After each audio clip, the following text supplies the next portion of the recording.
కూటమి ప్రభుత్వం చేస్తున్న దుష్ప్రచారాలకు వైసీపీ భయపడదని భూమన కరుణాకర్ రెడ్డి స్పష్టం చేశారు. అసత్య ప్రచారాలను దీటుగా తిప్పికొడతామని తెలిపారు.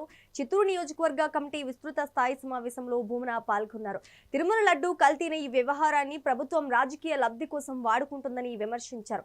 దమ్ముంటే 2014 నుంచి 19 మధ్య జరిగిన లడ్డు తయారీపై విచారణ జరపాలని డిమాండ్ చేశారు.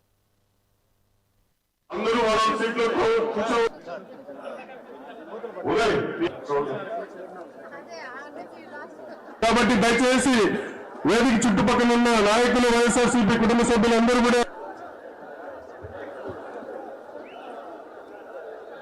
ఈరోజు విస్తృత స్థాయి సమావేశానికి హాజరైన ముఖ్య నాయకులందరూ కూడా స్వాగతం, సుస్వాగతం.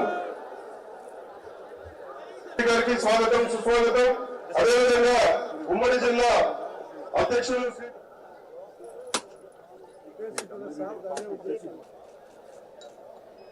ముక్కుదాడు పట్టుకో